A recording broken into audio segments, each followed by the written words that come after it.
자, 오늘은 이 그래프부터 먼저 보고 가겠습니다. 올해까지 글로벌 증시가 얼마나 올랐냐, 그걸 보여주는 그래프인데요. 전반적으로 보시면은 미국 증시가 하락하면서 빠져나간 자금들이 다른 나라에 가서 지수를 올리는 그런 모습 관측이 되고 있습니다. 방산주 주가가 크게 오른 독일 닥스 지수라든지 딥식 이후 테크주 주가 크게 올랐던 항생 지수의 상승, 매우 인상적인 모습입니다. 결국 올해 내내 증시를 볼 때 우리가 가져야 할 관점은 올해는 진정 미국 예외주의가 물러선 한 해가 될 것인가, 아니면 연초 부진했던 미국 증시가 다시 상승으로 반전할 수 있을 것인가, 두 가지 대목입니다. 일단 올해 미국 증시가 부진한 이유 크게 두 가지에서 찾을 수 있을 겁니다. 일단 트럼프 대통령이 밀어붙이는 관세 이슈, 이게 하루가 멀다 하고 미국의 불확실성을 높이고 있고요.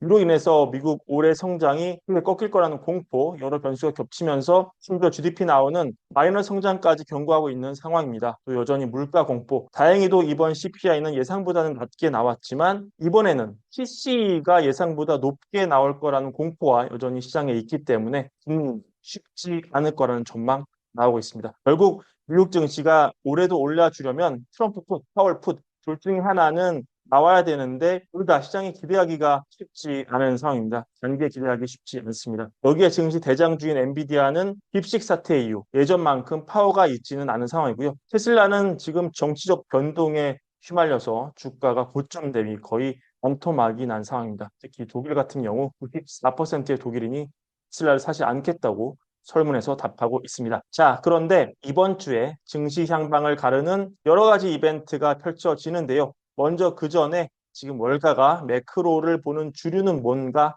이거부터 먼저 보고 가겠습니다.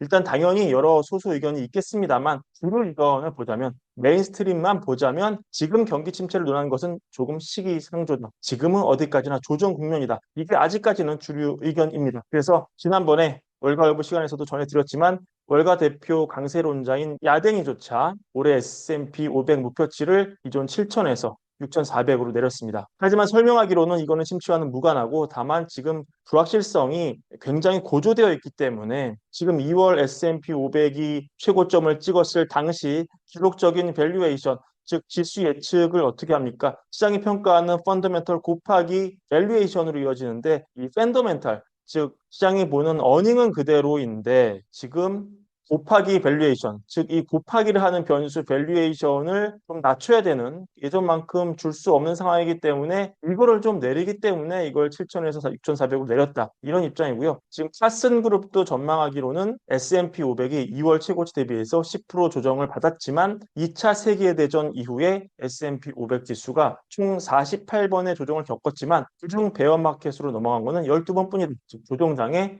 75%는 약세장으로 넘어가지 않고 건강한 조정에 그쳤다, 이렇게 평가합니다. 이런 류의 이론이 지금 월가의 주류뷰라고 아직까지는 볼 수 있습니다. 여튼 지난주 금요일에 반등장은 한번 왔고요. 이 흐름을 계속 이어갈 수 있을까 여부가 일단 관건일 텐데요. 증시를 좌우하는 여러 변수 중에 중요한 두 개 변수가 이번 주에 나옵니다. 일단 트럼프발 불확실성, 이것은 이제는 우리가 안고 가야 하는 것이고 이건 예측 자체가 안 되는 겁니다. 이거 일단 상수로 가져가야 되는 걸로 하고요.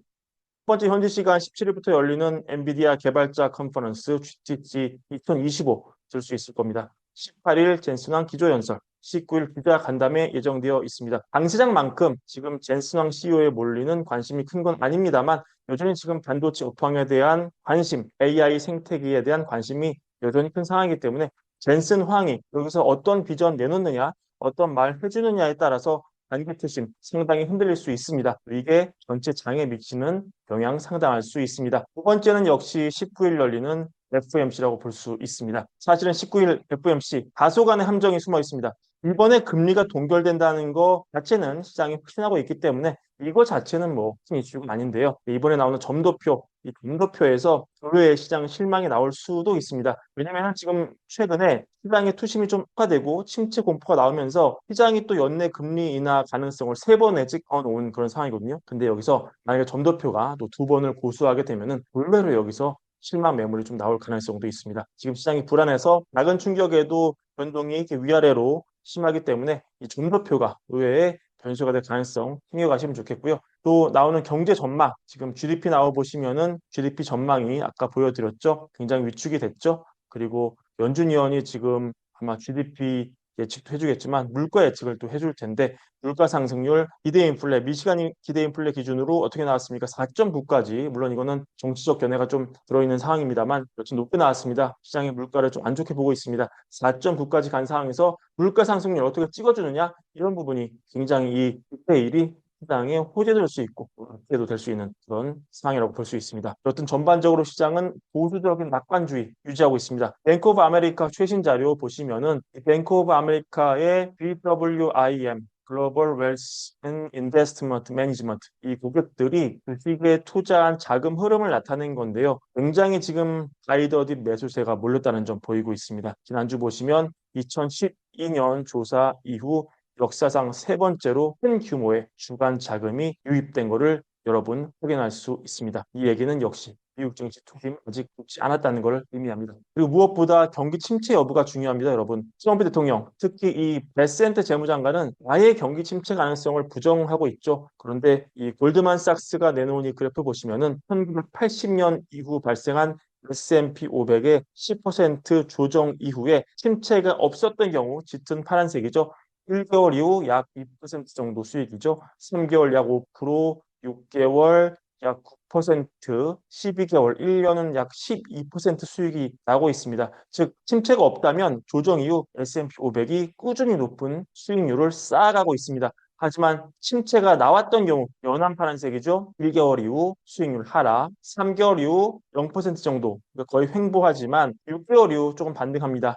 4% 나오지만 12개월 이후 오히려 수익률은 뚝 떨어지는 모습입니다. 회복세가 약합니다. 침체가 발생할 경우 시장의 회복 속도가 훨씬 느리고 불확실성 높아진다는 점 알 수 있습니다. 결국 침체가 오느냐 아니냐 여부가 역사적으로 보면은 5% 장을 저어한다 볼 수 있고요. 그래서 트럼프의 드리블이 어떻게 되느냐가 더욱 중요해지고 있습니다. 이렇게 이번 주 장 볼 수 있겠습니다. 참고하시기 바랍니다. 준비한 영상 이것으로 마무리하고요. 월걸 구독과 좋아요, 많은 사랑도 함께 부탁드립니다. 감사합니다.